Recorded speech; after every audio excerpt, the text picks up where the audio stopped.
Afatra ny Torine ny mpaminany William Marion Branham mikasika ny familarana ny taom-piangonana 7. Toko 10 famitinana ny taom-piangonana. Hitantsika ary fa familarana andininy maro ny vanisy tamin'ireo soratra masina ny fandraika tamin'ireto taom-piangonana 7 reto ny fandiniana nataontsika, nefa dia tsy namoaka endrika ampy tsara ny amin'ny tantaran'ny fiangonana arak'izay tokony natao sika. Izay ary tanjona tratrarintsika amin'ity toko raisintsika ity. Koa ny taonan'i Efesosy manerana ny taom-piangonana rehetra sy ny tantarany arak'izay nomen'ny fanan'Andriamanitra ny jaona no faritantsika voalohany. Tsy hanampy zava-baovao hafa akory sika fa ampifandray an'izay efa nanantsika. Raha ny fandiniana nataontsika dia fanahitana fa ampahany maro eo amin'ny apokalipsy no tena tsy azon'ny olona, satria no heverintsika fa iny fa mitodika amin'ilay mpiangona olom-boafidy tenan'ny Kristy ampakarina rery ihany ilay hoe fiangonana resahina sy todiana amin'ity boky ity. Nefa dia miresaka amin'izay rehetra natsoina ho kristianina izany, na ilay tena izy na ilay kristianina anarany fotsiny. Tahaka ny tsy maha-Israely ny Israely rehetra, toy izany koa ny tsy maha-kristianina ny kristianina rehetra. Nodiniantsika noho izany ary fa voaloboka roa no hita eo amin'ny fiangonana, dia ilay tena izy sy ilay sandoka. Fa na roa karazany nanosika an'ireo voaloboka roa ireo, ny fanahy masina no eo amin'ilay anankiray, fa ny fanahy antikristy no nandrakotra an'ilay anankiray. Samy miambo mahafantatra sy fantatra Andriamanitra izy ireo, samy manamafy miteny avy amin'Andriamanitra, samy mino karazana fahamarinana fototra sasatsasany nefa tsy miombon-kevitra amin'ny sasany, saingy noho izy ireo samy misalotra ny anaran'ny Tompo amin'ny fiantsonan'ny tena no kristianina, dia izay anaran'izay no tena iambono manana fiombonana aminy. Fanambadiana no iantson'Andriamanitra an'io, koa dia miazona azy roa ireo tompon'andraikitra Andriamanitra noho izany ka miteny amin'ny tsiraray aminy. Nodiniantsika aveo fa hiara-maniry mifanilatra amin'ny fiafaran'ny taom-piangonana ireo voaloboka roa ireo, ka samy ho tonga amin'ny famasahany sady samy ho jinjaina amin'io fotoana io. Tsy ho resin'ilay voaloboka sandoka na ho ringany ny tena voaloboka, etsy andaniny kosa tsy ho vitan'ilay tena voaloboka mihitsy nitondra n'ilay voaloboka sandoka ho amin'ny famonjena ka hanana ny fiombonana amin'i Jesosy Kristy.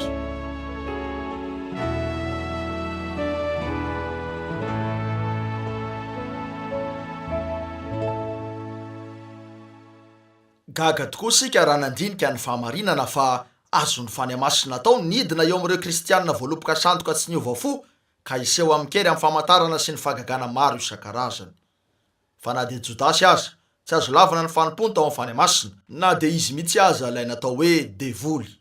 Zay fomba fijery zay no ataontsika tsaina raha nomboka maritra ny fiangonana tamin'ireo taom-piangonana 7 samihafa sika. Voalohany, teraka tamin'ny Pentekosta ny fiangonana. Tola nanomezana vady any Adama avy tamin'ny tanan'Andriamanitra mihitsy ka nitoerana ho madio tao anatin'ny elanelam-potoana fohy, dia toy izany koa Kristy, ilay Adama farany, vady madio sy vaovao no nomena azy teo amin'ny Pentekosta, ary nisy elanelam-potoana nitoerana ho niavaka sady tsy voaloto. Ary tsy nisy tamin'ny olona sisa rehetra sanikambana taminy. Asa toko 5:17 tapany voalohany. Ary ny olombonjena dia nanampian'ny Tompo isan'andro isan'ireo. Asa toko 2:17 tapany faharoa. Tsy fantatsika ny fotoana naharetan'izany, fa ndray andro anefa tony nakana fanahiny Eva ka namitahan'ny Satana azy, dia toy izany na voaloton'ny fiangonana tamin'ny fidiran'ilay fanahiny antikristy. Ary izany ny fanahiny antikristy izay efa renareo fa ho avy, sady efa eo amin'izao tontolo izao sahady izy. Jaonina voalohany toko 4:7 tapany faharoa. Ary nilaza tamin'ny ampakariny teo amin'ny taom-piangonana voalohany Jesosy hoe, kanefa mananteny aminao aho, satria efa niala tamin'ny fitiavanao voalohany ianao, koa tsarovy izay nitoeranao fony tsy mbola lavo dia mibeba. Apokalipsy toko 2:4-5 tapany voalohany. Efa vehivavy lavo sahady ny fiangonana teo amin'ny taona voalohany io. Toy ny nalalany Satana ny Eva talohany nalalany Adama azy, dia toy izany koa ny namitahan'ny Satana ny fiangonana, lay ampakarin'i Kristy talohany fanasana fampakaram-bady ny zanak'ondry. Inona marina nefa no nisy teo anivony ka nahatonga ny fahalavony? Inona moa izany afa-tsy ny apokalipsy toko 2:1? Ny asan'ny Nikolaita. Efa nisitaka sady niala tamin'ny fanarahana ilay tenin'Andriamanitra madio io taom-piangonana voalohany io. Nisitaka niala tamin'izay nangatan'Andriamanitra tamin'ny fiangonana izy ireo, dia niakina tanteraka aminy. Ny fiankinana tanteraka amin'Andriamanitra sy ny anatanterahana ny teniny hatramin'ny farany fa tsy arak'izay fitondran'olombelona. Ka nanaiky ny Nikolaisma, izay rafitra ahitana fa ny fitondran'olombelona no eo amin'ny fiangonana, ka ny mpitatana rehetra no mametraka fifehezana eo amin'ny olona. Ka zay nataon'ny Israely mihitsy no nataon'izy ireo. Nomen'izy ireo vana ny fitantanan'olombelona raha tokony ho lay teny sy lay fanahy. Tafiditra ny fahafatesana. Ahoana no alalantsika an'izany? tsy efa rentsika va lay feo ny fanahany voaka ho an'izay rehetra te iaino teo amin'ny taona voalohany io, raha indro fa manao antso izy. Zay maresy dia avelako hinana ny avy amin'ny hazonainy zay eo am-paradisa an'Andriamanitra. Ny azony fahafatesana dia efa naka-toerana lalina tao amin'ilay fiangonana, dia ilay velopoka sandoka anaram-piangonana zay farana ao amin'ny variafo. Tsy misy kerobima mihazona sabatra misy lelafy-intsona nefa miambina ilay hazonainy eto. Tsy miala eo nivon'ny fiangonana tolay ny alany tao edena intsony Andriamanitra ankehitriny. Tsia, ho eo anivon'ny fiangonana hatrany izy mandra-pahatonga ny tao-piangonana farany, ary mandra-piavo ny fotoana io, miantso ny rehetra anatona azy izy. Eny, aoko sika hitandrina tsara eto. Ty afatra ho an'ny anjely ny fiangonana ao Efesosy ty raha ny marina, dia tsy afatra ho an'ilay fiangonana tao Efesosy teo atoerana.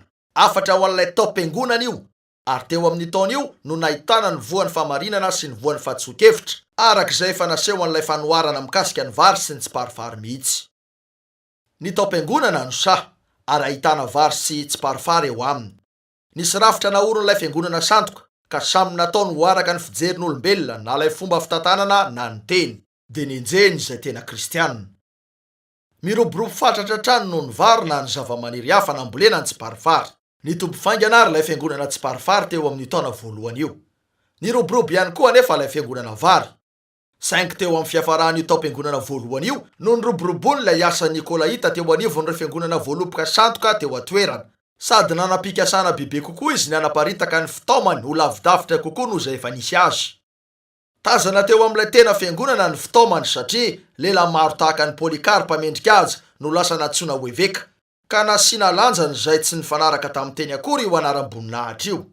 Teo amin'ny taona io ihany koa, niala teo amin'ilay fiangonana ny fitiavany voalohany. Io fitiavany io dia toy ny endriky ny fitiavan'ny mpivady mandritra ny fanambadiany amin'ireo taona voalohany iarahany miaina. Azony atsika teo io fitiavana sy fahafoizan-tena tanteraka tamin'Andriamanitra io. Mario anefa zao, mamaritra ny Apokalipsy 4:1 fa ny Tompo Jesosy no eo anivon'ny fiangonany ary izy no miazona ireo iraka eny an-tany any ankavanana. Nisy ny fahalavony io vady io, nisy ny amin'io fiararony ny marina sy ny sandoka teo amin'ny vatan'ilay fiangonana io, kanefa tsy nandao an'io izy, azy izy io. Fa marina tokoa zany raha araka ny Romanina 5:17-7. Fa tsy misy veloka ho an'ny tenany sika ary tsy misy maty ho an'ny tenany, fa raha velona sika dia velona ho an'ny Tompo, ary raha maty sika dia maty ho an'ny Tompo. Koa amin'izany, na velona na maty sika dia an'ny Tompo ihany. Fa izany no nahafatesan'i Kristy sy ny nahavelomany indray, mba ho tompony maty sy ny velona izy. Teo amin'ny hazo fijaliana no nividianany azy rehetra, fananany izy ireo. Izy ny tompony velona sy ny maty.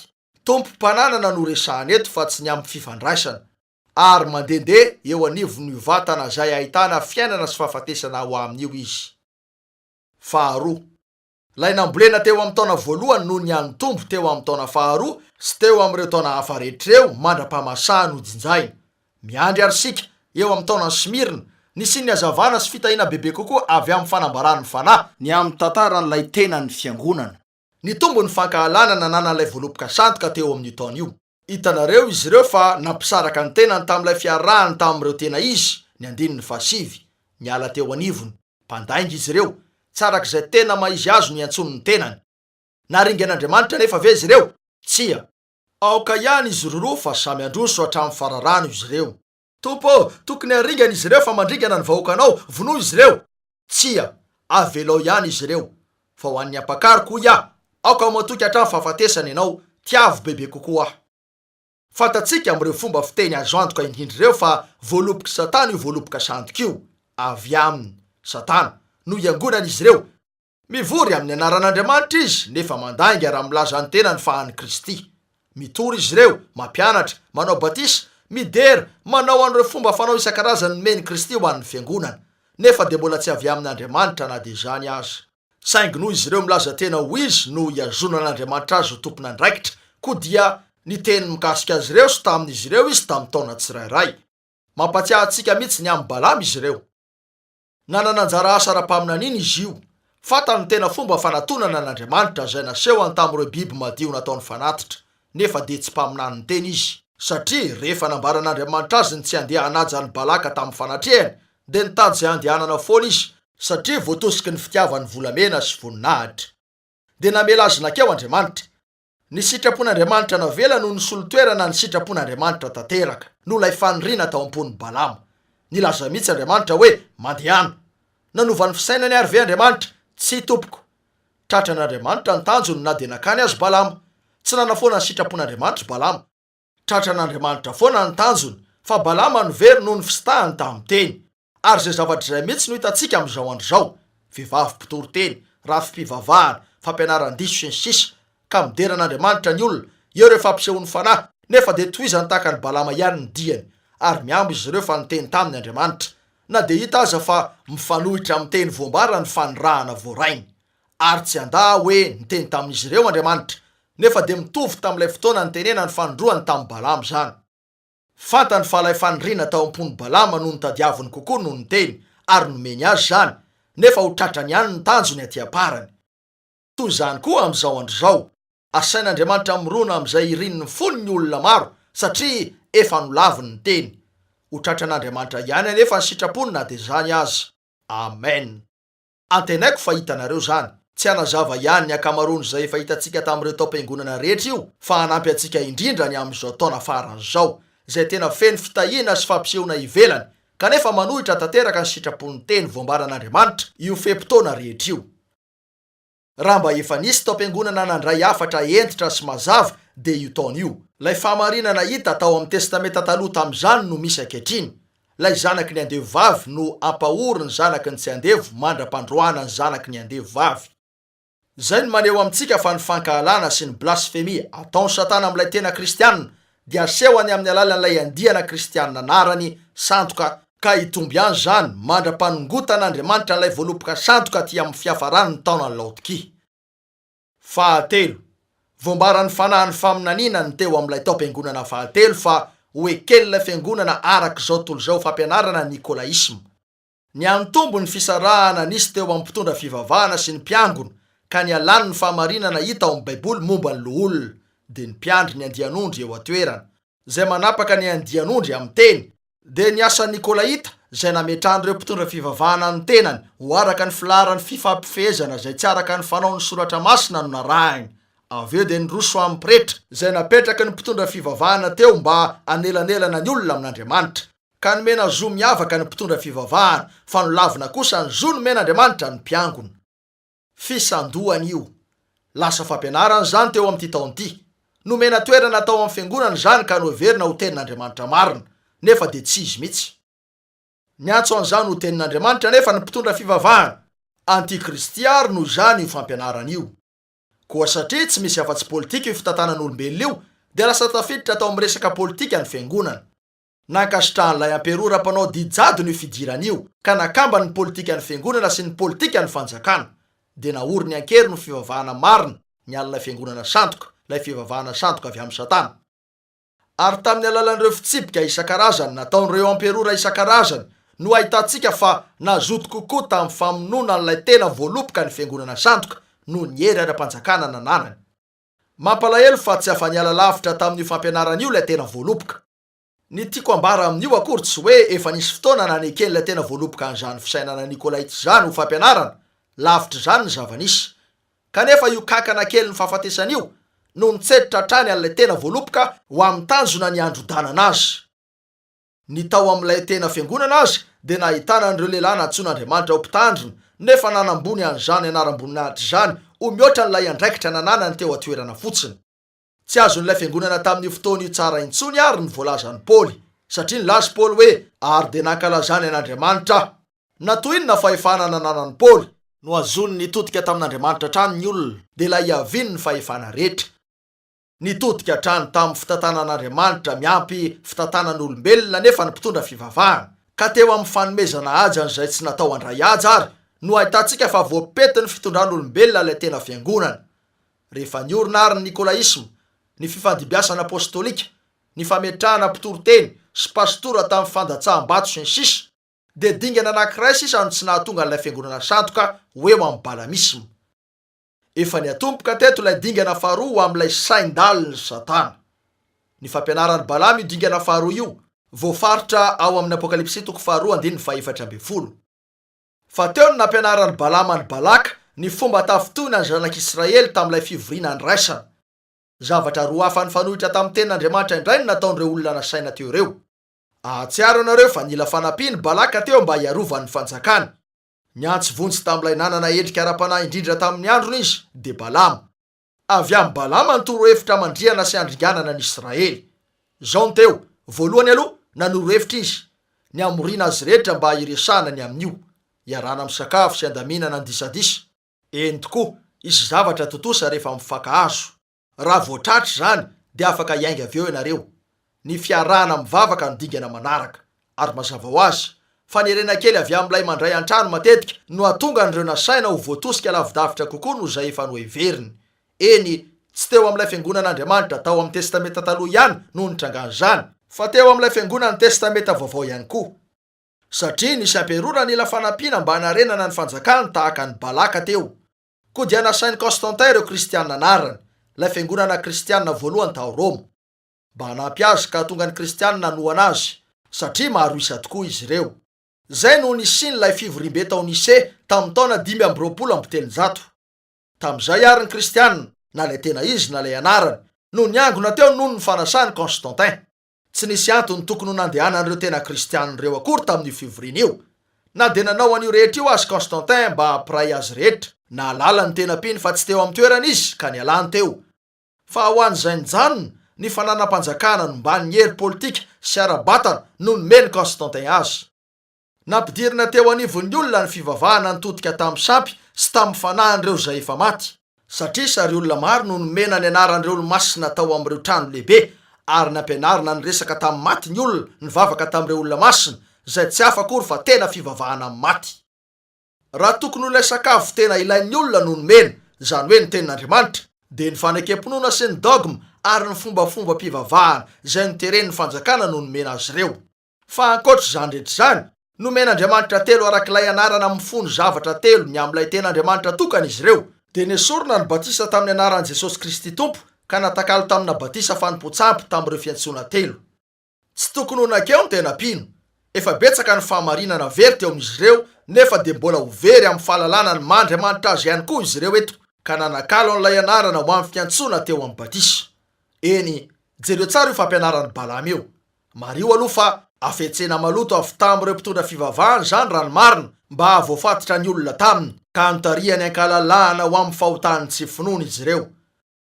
Ny fampianarana Nikolaita de ny afetsena maloto nataon'ireo mpitondra fivavahana tamin'ny fitadiavan'ny hery politika ho eo anivony, fa ny Balamisma kosa de ny fampileferana ny olona anaiky ny rafitry ny fanekempinoany sy ny fivavahany mba hahafahany miazona azy ireo. Ankehitriny jereo tsara zao. Inona no namatotra ny olona tamin'ilay fiangonana anarany ka naharingana azy ireo tamin'izany? Ireo fanekempinoana sy ireo dogma naorina ho fanao tao am-piangonana, ny fampianaran'ny fiangonana katolika romanina zany. Tsy nomena azy ireo ilay tena sakafo, de ny teny. Nomena azy ireo sakafo avy amin'ny fivavahana tamin'ny sampy, de ilay fanompoantsampy Babilonianina nafenina tao ambadika ireo fomba fiteny kristianina. Fa io fanahy sy fampianarana raha io ihany no eo amin'ireo protestanta, saingy natsoina ho anara-piangonana. Rafi-pivavahana Nikolaisma, fa atao araka ny fitondran'olombelona ny fiangonana, de natao ankila ny fanahy noho izany. Ny Balamisma de ilay anara-piangonana manome lanja ny bokim-piangonana raha tokony ho ny Baiboly, ary hatramin'izao oro zao mihitsy, maro amin'ny vahoakan'Andriamanitra ny tratra n'ilay fandriky ny anara-piangonana, kanefa de miantso mafy azy ireo Andriamanitra hoe miala aminy anareo ry oloko mba tsy ombona anareo ho taminy, ary mba tsisy ahazo anareo ny loza manjo azy. Hitanareo fa tsy malala izy ireo, nefa raha isy amin'izao ankehitriny zao ny fampakarana, tsy ahavotra ny olona manoloana ny fitsaran'Andriamanitra voatonona ho an'ilay andiany ratsy akory ny tsy fahalalana. Ny fahitana fa nanao ny tena norafitra ny mpitondra fivavahana ka nisy andiany izay manapaka ny hafa sy ny nametrahany filoha hitarika azy taty aparany no fanehoana ny fanahiny antikristy, na de mahafinaritra sy toa tena ilaina aza ny fahitana azy. Tsy hafa akory zany fa ninakany ny fandiniana ny toerany teny, ary zay rehetra ao amin'ny rafitry ny anara-piangonana dia tena eo anivon'ny rafitra antikristy. Eny, avelao ilazan'izao mba hanazava azy tsara. Tsy ny olona no toeriko, lay rafitra no toeriko. Faefatra, rehefa tafaray tamin'ny fanjakana ny fiangonana de efa naka-toerana ilay dingana ho amin'ny taona ny fahamazinana. Ary arivo taona teo eo mihitsy no nidiran'ny fiangonana tao amin'ny aiskitroka, ka nalalany an'ireo saindalina Satana. Rehefa manaiky ny Nikolaisma sy ny Balamisma ny mpivavaka, ka eo ny hery ara-politika sy ara-bola ary arabatana mba hanoana azy dia faritra iray loha ihany no azo nizorana. Mizotra avy hatrany ho amin'ny fampianaran'ny Jezebely zany. Eny, nahoana sika no milazo zany? Fa toy ilay efa namaritantsika na Sidonianina ny Jezebely raha teo am-pandiniana ny tao-piangonana fa efatra, ilay zanaka vavy neti-bala mpanjaka sy mpisorona ho an'ny Astarta, mpamon'olona izy io. Nivady tamin'ny aba mpanjakan'Israely raha vehivavy no ny tombontsoa ara-politika. Naka fanapahana ara-pivavahana teo amin'ny olona izy io ka namono an'ireo Levita ary natsanga an'ireo tempolo izay nitaoman'ny vahoaka hivavaka amin'ny Astarta, Venus sy Bala, andriamanitra masoandro. Norafety ny fampianarany ary nasainy nampianatra an'io ny mpisorona ka izy ireo indray no nampanaiky ny vahoaka tamin'izany. Eo mihitsy no ahitanareo na izy an'ilay fiangonana anarany teo amin'ny taona ny famaizinana. Nialan'izy ireo tanteraka ary ny tenin'Andriamanitra, ka tsy nisy tsony teo afa-tsy ny anarana sy ny fiantsonany mandriamanitra azy. Ary ireo fomba fanao vitsy hita teo amin'ny soratra masina, izay mba nalainy avy tao amin'ny baiboly dia naolany ary novaniny ny heviny. Ireo kolejy nisy an'ireo bevekany sy ny sisa no nanoratra an'ireo lahatsoratra lava dia nilaza tena ho tsirefesy mandidy ny papan'izy ireo, ka nilaza fa nandray fanambarana avy tamin'Andriamanitra sady niteny tamin'ny olona ho tony ny Andriamanitra. Nampianarina an'izany rehetra izany ny pretra dia ireo izay nampitahotra ny olona mba hino an'io. Ny finoanan'izay ankoatr'izany dia midika ho fahafatesana na fandroahana izay mety ho ratsy kokoa noho ny fahafatesana azy. Fiangonana efa nanana feo azo ny antoka ary teo no naka fanapahana, fa leo ny herina nanana izy ireo ka nisotro ny ran'ireo martiora, mandrapatonga an'ireo tena kristianina ho saiky fongana tanteraka, ka zara raha nisy teny kely sy fampisehon'ny fanahy masina kavitsiana sisa. Niady mafy anefa ny tena voaloboka ka velona ihany. Nahatoky teo amin'ilay andian'ondro kely Andriamanitra, ka na inona nataon'ny Roma teo amin'ny vatan'izy ireo, tsy vitan'ny Roma ny vonoana ny fanatao aminy, fa namiratra hatrany ny hazavan'ny fahamarinana ary nitohanany fanahy masina sy ny hery izy io.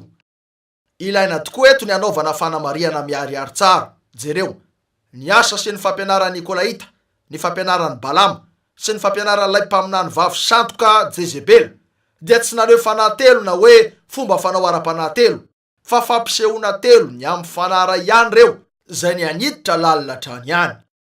Fanahy ny Antikristy teo amin'ny rafim-pivavahana tao amin'ny dingana telo isan-karazany avokoa reo. Raha vao nampisaraka ny tenany teo amin'ny vahoaka ny mpitondra fivavahana ka nanangana rafitra, dia niteren'izy ireo ny olona mba hiditra tao amin'io rafim-pivavahana io mba hahafahany mamatotra azy ihany koa. Io rafim-pivavahana io dia naorina teo amin'ny fanekem-pinoana sy ny dogma izay nampianarana ny olona teo amin'ny toeran'ilay tenin'Andriamanitra madio. Ny lanonana sy ny fankalazana ara-pivavahana no ny anazovahana teo amin'ny fanompo-pivavahana, ka tsela taorian'izany dia lasa nanana hery tsy voafesy avy amin'ny devoly izay nanao ny azony natao io rafitra rehetra io mba hifehezany rehetra amin'ny alalan'ny fomba fiteny mandresy lahatra na koa ankeriny ara-baky teny mihitsy. Tamin'ireo faminaniana sandoka nataony no nandraisany io rafitra io ny heriny fa tsy avy amin'ny tenin'Andriamanitra. Tena lasa antikristy tokoa zany eto na dia tonga tamin'ny anaran'ny Kristy azy. Fahadimy, taorian'ny fotoana izay saika tsy farana mihitsy, ka toa saika azo antoka tokoa ny hahafatan'ny fahamarinana. Dia indro fa maro ireo lehilahy nanomboka ny komy tamin'ilay fitondran-tena matsiravina nataon'ny fiangonana katolika romanina, satria tsy azo eritreretina ho avy amin'Andriamanitra mihitsy ny fampianarana sy ny fitondran-tena toy izany. Natao mody sity ireo fikomiana ireo ka rava sy tofoka noho ny tsy firarahin'ny olona na koa ny fanitsakitsahan'ny Roma. Avy eo anefa lay Andriamanitra tao amin'ny fahasoavany ambony indrindra no nandefa n'ilay iraka natsoina hoe Martin Luther mba hiandohany ny fanavaozana. Niasa teo anivon'ny sehatra izay nanenjana ny fiangonana katolika romanina mafy ny tady izy, ka saika efa nananto tena teo mihitsy zany. Koa rehefa nitoro ny fanamarinana tamin'ny finoany Luther, dia indro fa niroborobo fatratra ilay voaloboka tsara sy zavatra tsy nisy teo amin'ireo taonjato maro tany aloha. Fa ilay fiangonana anarany nampiasa ny fanohanany fahefana politika teo aloha no nanomboka nahazo fanoherana avy amin'io fahefana politika io ihany. Ary teo no nadiso an'i Luther, ary teo ihany koa no nanaovan'ireo tena mpino ny fahadisoany. Nanaiky ny fanohanana ara-bola avy amin'ny fanjakana izy ireo. Koa dia tsy nandroso loatra teo amin'ny teny io taona io. Eny, nandroso izy isaoran'Andriamanitra, saingy noho ny fianteherany betsaka tamin'ny fahefana politika dia niafara tamin'ny rafim-pivavahana io taona io. Ka io andiany tamin'ny andron'ny Luther izay tafasaraka tamin'ilay voaloboka sandoka io eto no lasa zanaka vavin'ilay janga indray, noho ny fiverenany ho amin'ny nikolaisma sy ny balamisma. Zavatra maro notanteraka teo amin'ny vanim-potoana io, ka ny famakiana ny tantara fotsiny dia efa ampy ahitana fa tena tsy mitovy amin'ilay tena voa izy ireo, fa ny fanetsika tsy ankijanona. Eny, ny famono mihitsy aza indraindray. Nisy anarana vitsy anefa teo anivon'izy ireo, toy izay nisy tamin'ny taona rehetra. Zao zavatra zao ihany no mahafaly antsika teo amin'ny taom-piangonana io, ny andony fanavaozana. Tsy fitsanganana no nisy teo fa fanavaozana, tsy fanorenana ihany koa io. Lay voambary maty tao niseka aloha nandritra ny taona ny famazinana kosa nefa teto no namoaka n'ilay tsimoky ny fahamarinana, ary fambary zany fa isy andro ray eo amin'ny fiafarany taona Laodikia mialokely ny aviany Jesosy, iverena n'ilay fiangonana ho ampakarina voambary indray, raha indro fa hojinjaina sy hodorana ao amin'ny fariafony tsy parifary. Fahenina. Lay taom-piangonana fahadimy teo no nanaparitaka betsaka ny teny tamin'ny alalan'ny printy, ka nahazo tombony faingana tamin'izany ny taom-piangonana fahenina. Io taona io dia sady dingana faharoa teo amin'ny fanonerana no taona ny volombolony arak'izay fanambarantsika teo aloha. Ny roborobo ny fampianarana. Taona nahitana an'ireo lehilahy nanam-pahaizana io izay tiso nanompo an'Andriamanitra. Ny roborobo ny misionera ary niparitaka naneran-tany ny teny. Taona ho an'ny fitiavan'ny firalahiana io. Taona ho an'ny varavarana amin'ny vo. Io taona io no naharitra ela farany, fa ho tena fony taona Laodikia izay ho avy taty aoriana. Io taona io no tena nitombon'ilay tena voaloboka indrindra noho ny tamin'ny taona hafa rehetra, raha nisan'ny mpino teo atoerana sy tany amin'ny toeran-kafa no eritreretina. Nahitana lehilahy masina maro nanana toerana ambony io taona io. Ny any velatra ny tena voaloboka, fa ny any ena ny voaloboka sandoka. Teo amin'izay rehetra nalehan'ilay tena voaloboka, nanome hazavana sy fiainana ara-sambarana ho azy Andriamanitra. Voaseho marina na izy an'ilay voaloboka sandoka, fahamazinana, fahoriana, fahantrana, tsy fahalalana ary fahafatesana. Ary tony tsy nahafahan'ilay voaloboka sandoka tamin'ny fotoana nampahery azy hamono an'ilay tena voaloboka, no tsy hahafahan'ilay tena voaloboka ihany koa nitondra an'ilay voaloboka sandoka ho eo amin'i Jesosy Kristy. Ny amafoatrany anefa ny voaloboka sandoka raha teo ampiandrasana n'ilay ampahany farany amin'ny taom-piangonana farany, izay azahoany indray ny rehetra ankoatra n'ilay andian'ondry kely, dia ilay tena voaloboka voafidin'Andriamanitra. Saingy misy tena mampalahelo antsika ny teo amin'ny taona io noho ny fahatsapana fa reo hetsika lehibe rehetra nataon'Andriamanitra, ary maro isy zany, dia samy nanamaivana nisitaka tamin'ny fampianarana Nikolaita, satria lasa rafitra izy rehetra ka samy maty. Dia niroso anara-piangonana izy ireo aveo mba hiazonany an'ireo izay efa maty ara-panahy eo amin'ny tany malalaka tsy ahitana sakafo. Tsy tonga saina tamin'izany izy ireo, kanefa dia voaloto ny fahatsoana iray ihany ireo mandiany rehetra ireo, ka raha vao niena ny firehetry ny afo ny fifaozam-panahy, dia nakatoerana ny rafi-pivavahana ary lasa nara-piangonana ny olona. Kristianina narany fotsiny izy ireo na dia niambo tamin'ny antoka be toy ny nataon'ny fiangonana katolika romanina ho ao amin'ny marina aza ny andiany tsiraray ka hoe diso ny hafa rehetra. Efa nakatoerana ny dingana rehetra mba hatafaverina an'ireo zanany vavy ao an-trano aty amin'ilay taom-piangonana farany, ka hiverina amin'ilay fimbonana amin'ny Roma ho eo ambanin'ilay reny akoho. Fahafito. Tonga eo amin'ny taom-piangonana farany ary sika, ny taonan'ny Laodikia, ilay taona misy atsika io. Fantatsika fa taom-piangonana farany io satria tafaverina ao Palestina ny jiosy. Natoinona no natongavany teo, efa ao izy ireo, ary fotoam-pidinjana io. Nefa dia tsy afaka hisy ny fidinjana raha tsy efa misy ny famasahana. Hoe tonga eo amin'ny famasahana ireo voaloboka roa. Ny taom-piangonana Luterana ny lohataona, ny taom-piangonana Wesleyanina ny fahavaratra izay naniriny, ny taom-piangonana Laodikiana ny fotoam-pidinjana izay hanangonana ny tsy parifary ho fatorana sy hodorana, ary koa fanangonana ny vary ao antsobotra ho an'ny tompo. Fotoam-pidinjana. Tsikaritra ve ny eo amin'ny fotoam-pidinjana, fa na dia eo aza ny fahafaingana ny fahamasahana. Misy fiainana trano ny faniriny mandra-pahatonga n'ilay faniriny ho tsy misy tsony. Tsy izay mihitsy va no hitantsika ankehitriny? Maro amin'ilay voaloboka sandoka no misitaka mba hanaraka ny kominista na ho any amin'ireo karazam-pinoana hafa. Tsy mitombo isa arak'izay tiany heverintsika azy izy ireo.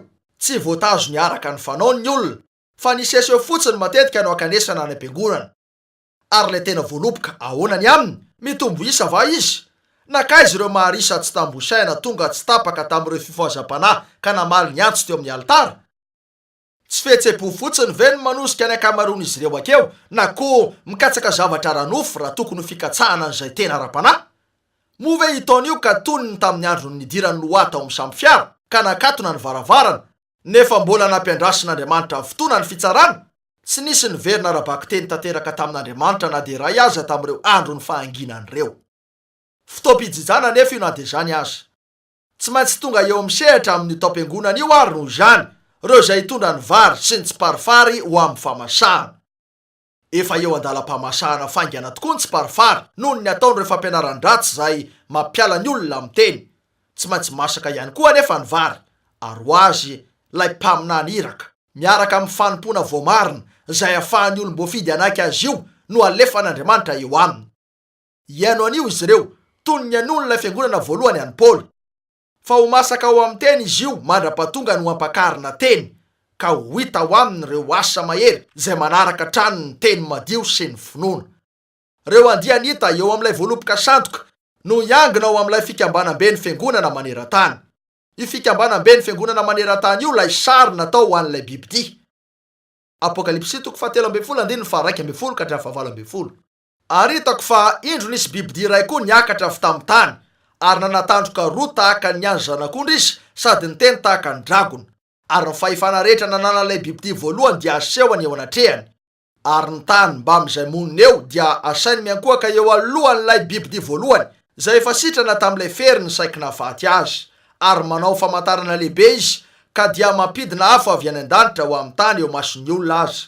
Ary mamitaka izay monina ambonin'ny tany izy amin'ny famantarana izay nomena ary atao eo mason'ny bibidia, sady milaza amin'izay monina ambonin'ny tany koa mba hanao sary ho an'ny bibidia, zay voan'ny sabatra nefa velona ihany. Ary navela nisy aina ny sarin'ny bibidia izy mba hateny ny sarin'ny bibidia, ary hampamono zay rehetra tsy mety miankohaka eo alohan'ny sarin'ny bibidia. Ary ny olona rehetra, na ny kely na ny lehibe, na ny manan-karena na ny malahelo, na ny tsy andevo na ny andevo, dia hampandraisy ny marika eo amin'ny tany any ankavanana na eo amin'ny andriny avokoa, mba tsy hisy azo ividy na ivarotra afa-tsy izay manana ny marika, dia ny anaran'ny bibidia na anisan'ny anarany.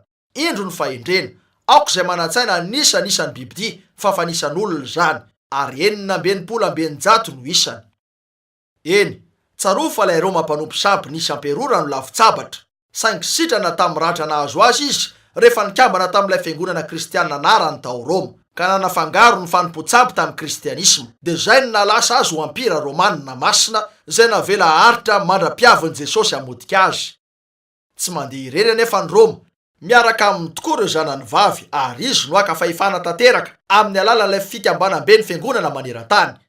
Mety sarotra inona ho an'ny sasany zany, nefa dia miharihary tokoa ho an'ny rehetra raha ny marina ny fahitana an'izany, satria efa ny fiangonana no manapaka ny politika amin'izao fotoana izao, ka amin'ny fotoana voatendry no hanehoany marina ny falebiazan'io fifehezan'io. Roma no hitarika an'io hetsika ekumenika io aty aparany, na dia tsy zany aza no nieritreretan'ny olona azy. Zay no izy satria voambaran'ny Apokalipsy 7:7-9 fa lay janga, Babilôna zava-miafina no nitaingina ilay bibidia. Io no mifehan'ilay ampira farany na lay faefatra. Io fiangonana Romanina io no manao an'izany. Roma no ife, miaraka amin'izay rafi-pivavahana eo ambaniny.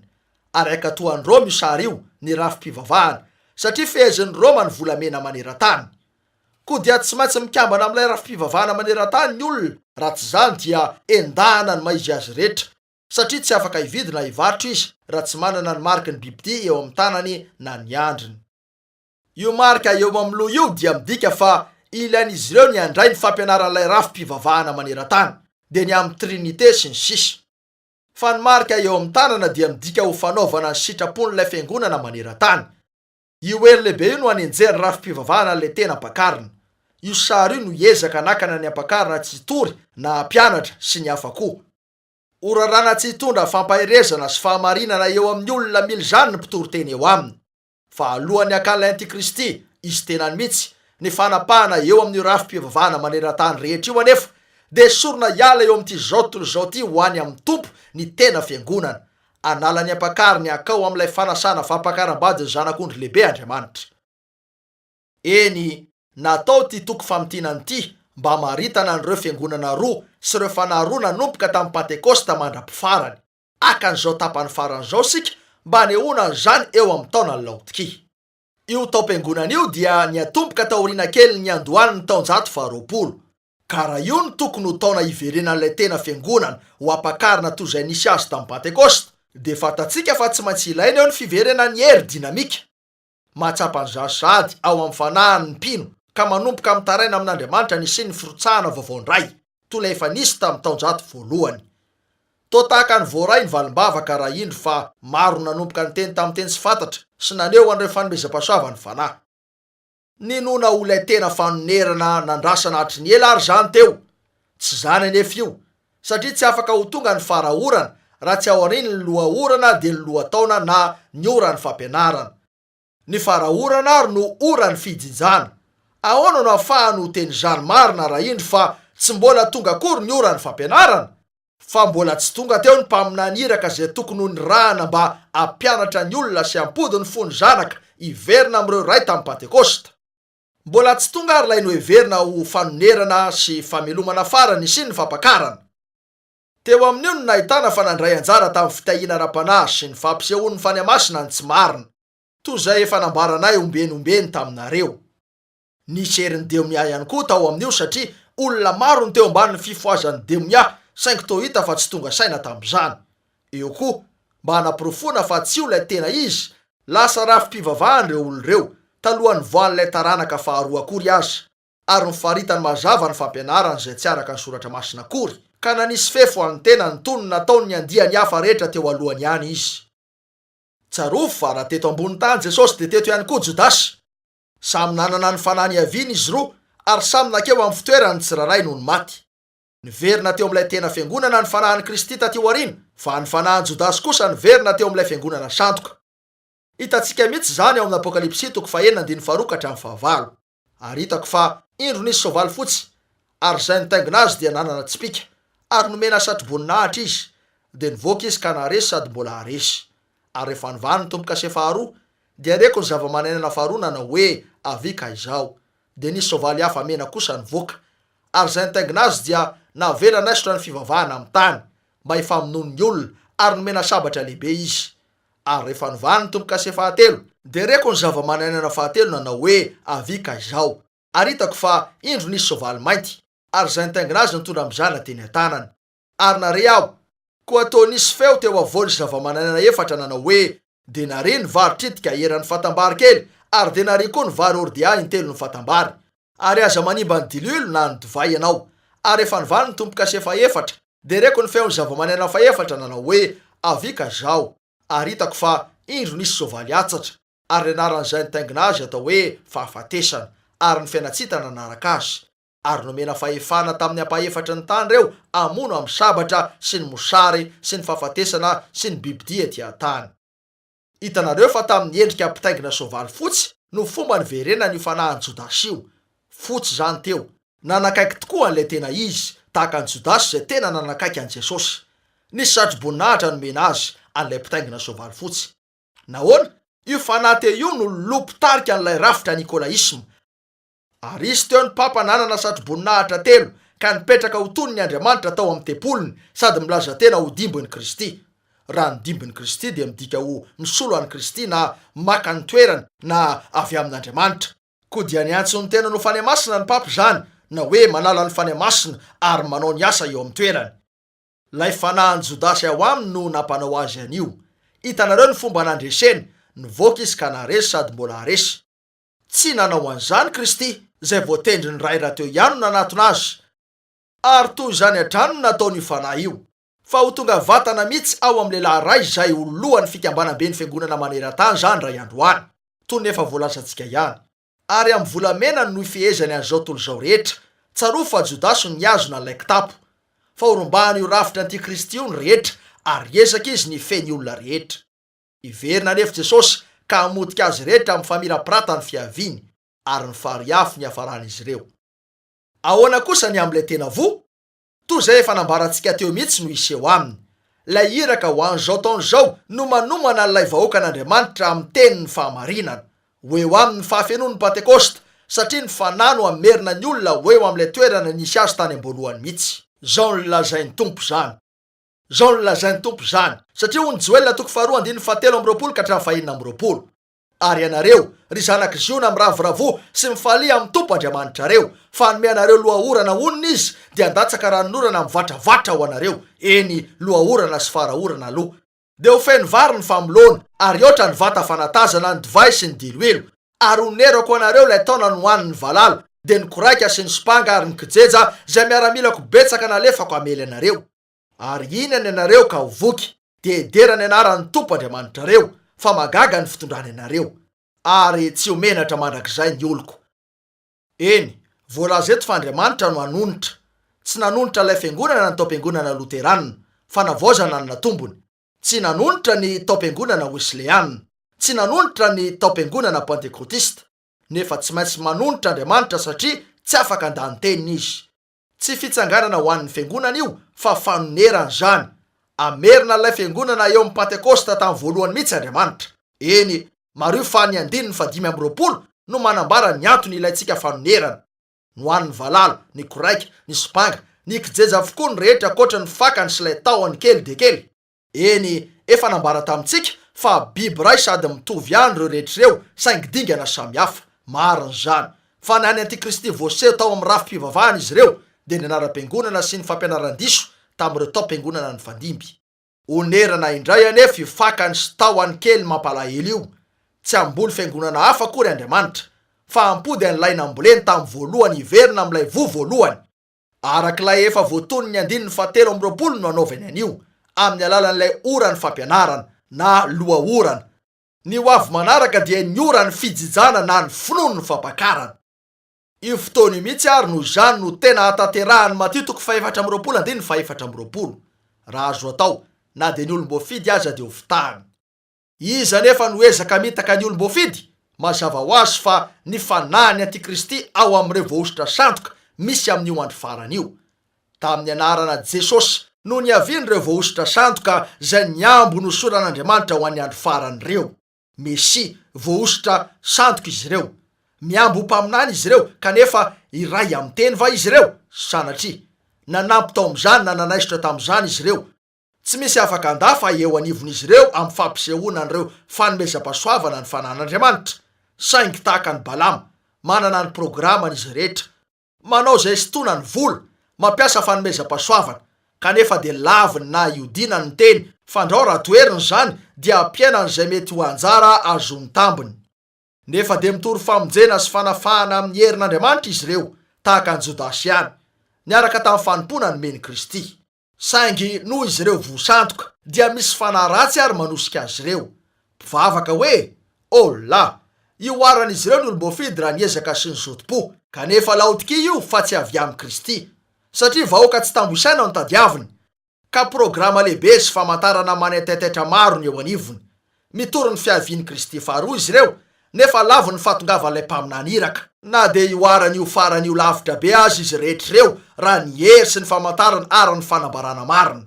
Eny, tena manakaiky be an'ilay tena izy io fanahy sandoka amin'ny andro faran'io, fa ny fisitahany amin'ny teny ihany no ahaizana manavaka azy. Ka amin'ny fotoana atratrarana azy ho antiteny, de mirona izy amin'ilay fomba fanohanany azy toy zao, zay efa nasehontsika ny fahadisoany.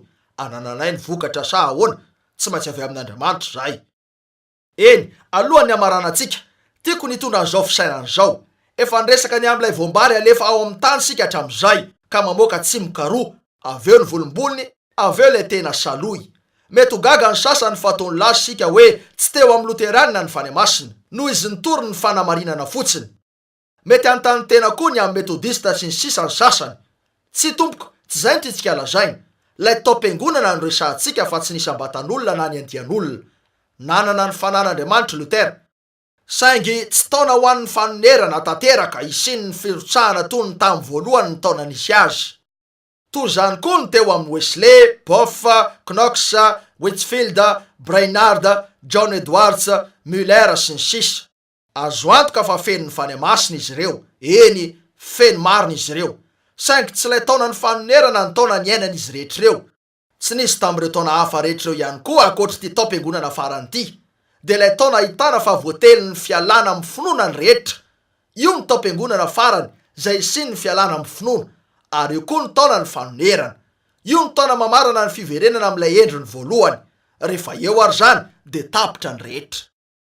Faranantsika arak'izay voalaza ny fanahy tamin'ny taona tsiraray fotsiny ary ny taom-piangonana 7, zay manatsofina ako izy ihany zay lazain'ny fanahy amin'ny fiangonana. Inoko marina fa niresaka tamintsika ny fanan'Andriamanitra. Tsy hoe nampianatra antsika an'ireo fahamarinana mikasika an'ireo taom-piangonana ihany, fa ny fampirarahm-pahatokiana koa tamin'ny fo maro izy mba hitodiany aminy.